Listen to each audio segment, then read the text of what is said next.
휴장이라 가지고 미국 증시를 중점적으로 볼 수밖에 없죠.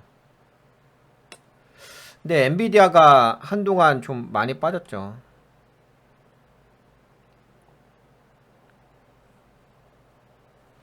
추세선을 한번 그어볼까요? 거래량도 줄어들고. 근데 좀 많이 빠졌죠. 엔비디아가 AI 관련된 이슈로 해서 많이 움직였었는데 여기였죠, 추세선이. 여기고 그 다음에 이쪽 추세선인데 추세를 깨고서 내려온 거지.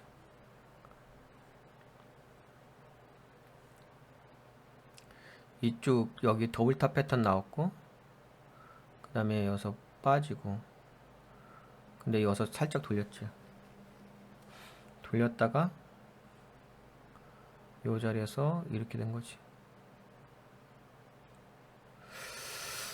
이렇게 되면서 근데 그래도 약간 돌파하긴 했네요. 돌파하면서 올라왔죠. 여기 추세선 다 깨졌다가 좀 돌파하면서 올라오고 있어요. 여기까지도 보시게 되면 이쪽 추세선 여기도 보게 되면 여기도 돌파했죠. 돌파했지. 살짝 돌파했어. 그래서 좀 올라오고 있지. 여기가 이제 그거죠. 갭 상승한 자리. 근데 아직까지 갭 매크로 내려온 건 아니고 지금 좀 많이 빠졌다가 올라오고 있다. 그렇게 봐야지. 최근에 여기까지 쭉 내려왔다가 그래도 뭐 그렇게까지 심하게 빠진 건 아니에요. 근데 약세긴 약세죠. 어차피 빠진 자리니까. 뭐 엔비디아 관련해서는 뭐 특별하게 이슈가 있는 것 같지는 않던데. 그래도 혹시 모르니까 살펴볼까요? 엔비디아 NVDA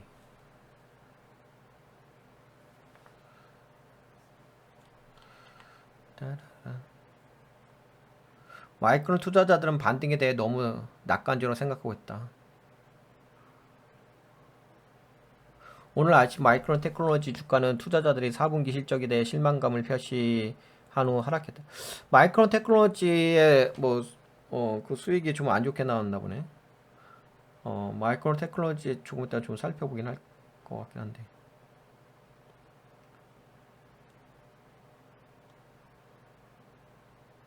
언론 보도에서 엔비디아라는 기술 회사 사무실을 프랑스 당국에 급습한 것은 경쟁을 방해하는 거대 기술 기업 지배력을 확인하려는 유럽 규제 당국의 일련의 조치 중 최근 엔비디아가 프랑스 독점 금지 당국의 습격을 받은 것 같습니다.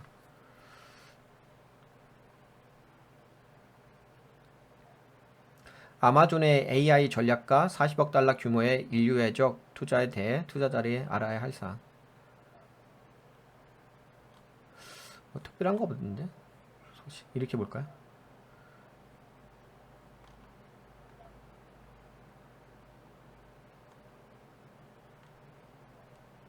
뭐 엔비디아에 대해서는 새로운 이야기가 나온 거는 없는 것 같아요.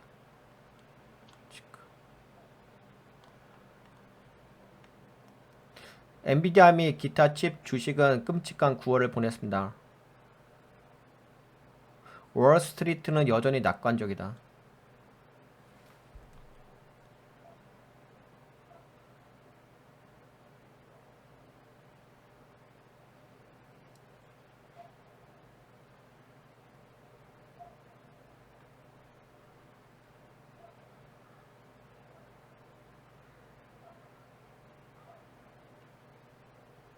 뭐 특별하게 엔비디아에 대해서 긍정적인 기사가 올라온 건 없는 것 같아요.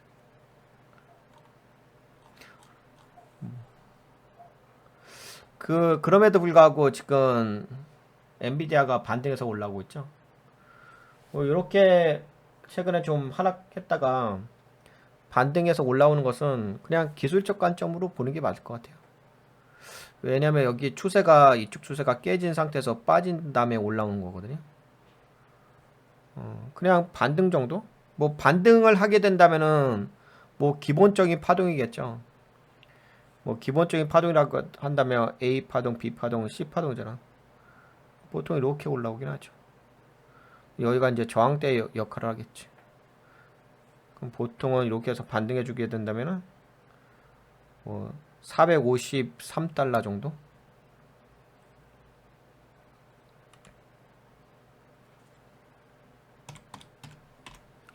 네, 여기죠. 여기가 저항대 모양새가 있으니까.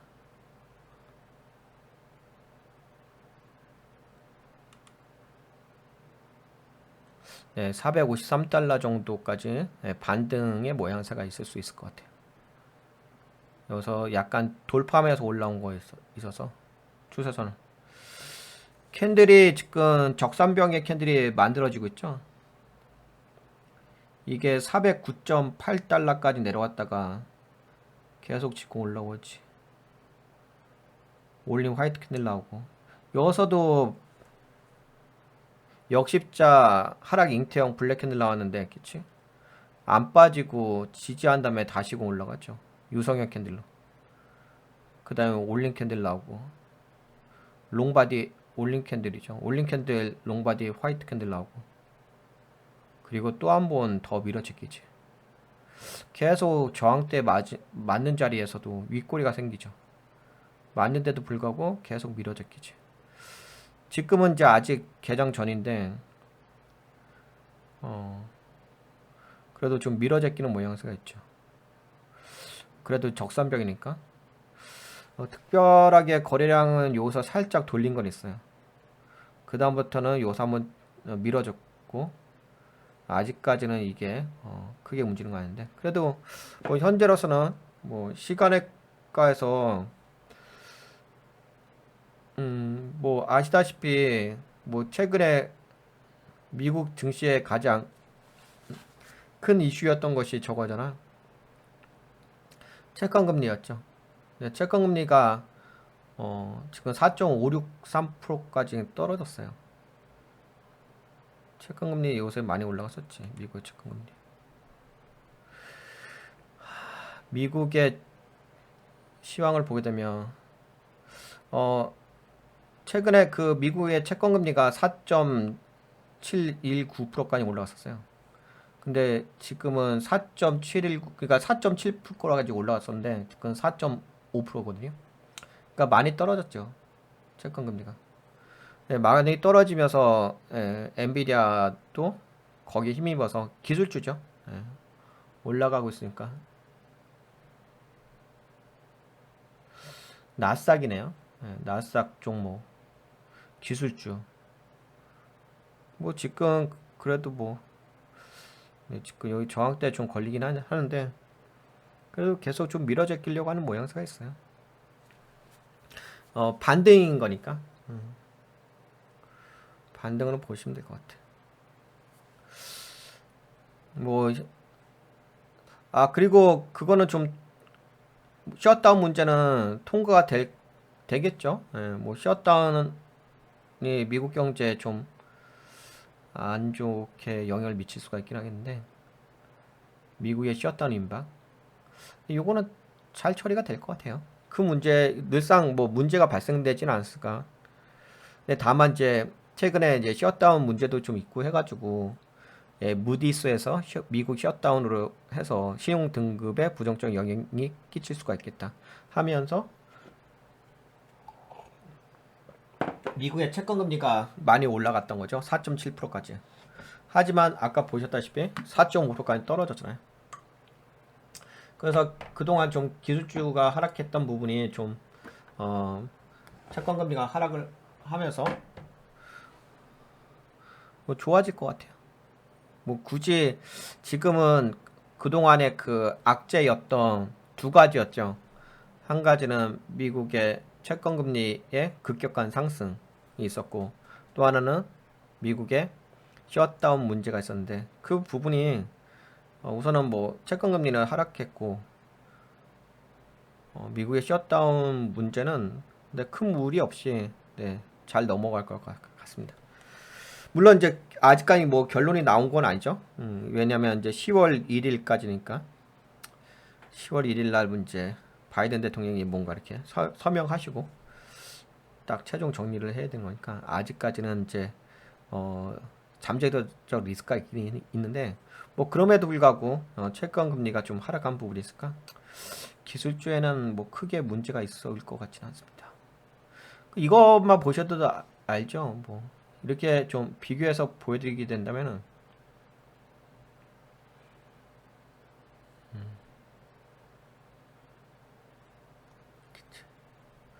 여기는 아직까지 반영이 안 되는데 되게 미세하게 반영되지.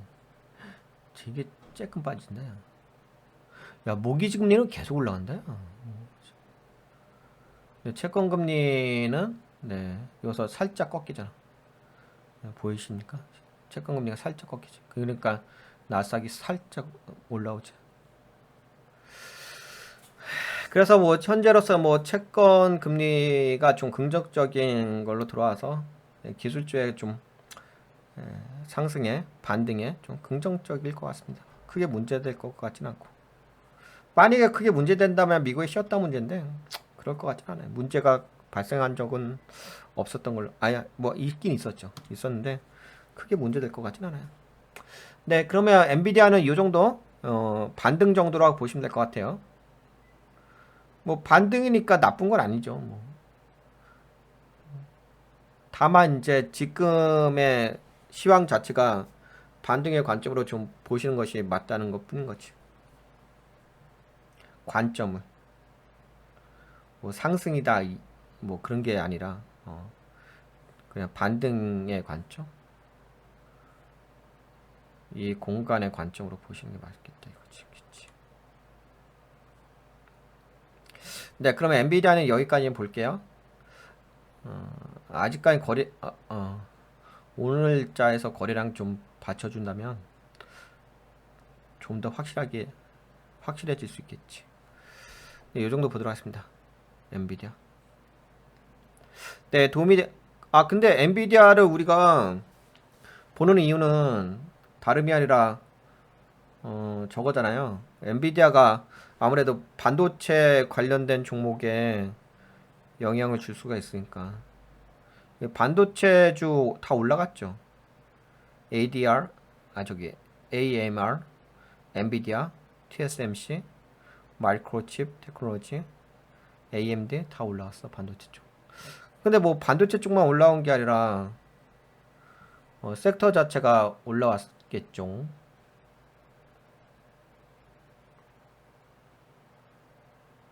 그러면 뭐 우리나라 쪽도 근데 이제 다만 우리나라는 시장이 이제 휴장일이니까 통신 쪽이 1.16%, 멀티리어스 1.05. 근데 다 올라왔어. 유틸리티 쪽이 빠졌죠. 그동안 유틸리티 쪽이 좀 올라오다가 마이너스 2.19% 빠졌고. 유틸리티 쪽이 뭐 변압기, 전기 이쪽이잖아. 근데 그쪽은 좀 빠진 거고. 통신 쪽이 은근하게 요새 계속 올라와요. 이미 소비재 쪽도 좀 올라왔고. 반도체 쪽이 1.6%니까 통신 서비스가 1.16이라고 가장 많이 올라갔잖아. 근데 반도체가 가장 많이 올라왔어요. 제가 보기에는. 그래서 제가 여러분들한테 말씀드렸던 것이 그거였잖아. 그 10월 달 되게 되면은 반도체 쪽을 주목해 보실 필요가 있겠다. 이때가 이제 9월 달은 8월에서 9월 달에는 이제 2차전지 쪽이 주도 섹터가 됐죠. 근데 반도체 쪽이 주도 섹터는 아니었거든. 근데 물론 반도체에서도 저기 있었지. 뭐 HBM이라고 해가지고 고대역 메모리 반도체라든지 AI 관련된 쪽 그쪽으로 있었는데 그런 관점 말고 또 다른 관점인데. 그래서 반도체 쪽이 좀 반등의 관점을 본다면은 주목해 볼 필요가 있다고. 이전부터 다 말씀드렸죠. 12월 달에서 11월 달 사이는 바이오 쪽. 이렇게 볼 필요가 있겠지. 네, 요 정도 볼까요? 엔비디아. 뭐 그런 관점 본다면 뭐 삼성전자라든지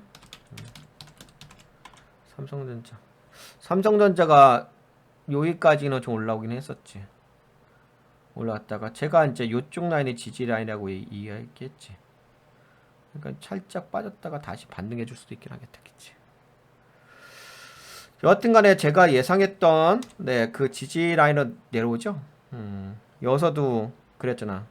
제가 이쪽에 지지 라인 같다. 근데 제가 얘기한 것보다 더 빨리 올라갔지. 9월 22일 날 샛비령 화이트 캔들 나오면서 올린 화이트 캔들 났지. 그 다음날까지 올라오긴 했는데 올라왔다가 저항대 맞고서 후크형 캔들 나고서 빠졌지. 그리고 다시 한번 음봉 나왔고 역십자 화이트 캔들 아니 블랙 캔들 나왔지. 그러면 약간 더 약세 모양새가 있겠지. 근데 그러면 제가 예전에 그어드렸던 여기 지지라인까지 내려왔다가 여기서 이제 다시 한번 반등 때리면서 올라갈 수도 있겠지. 여하튼 간에 뭐 우선은 이제 반도체 움직임은 제가 예상했던 그 범위 내에서 움직이고 있다라고 말씀을 드릴 수가 있을 것 같습니다. 네, 그러면은 뭐 엔비디아를 통해서 또 우리나라 반도체 쪽, 근데 우리나라 반도체 쪽도 보려고 한다면 좀 시간이 더 걸릴까? 엔비디아 위주로 좀 볼게요, 이번 시간에는.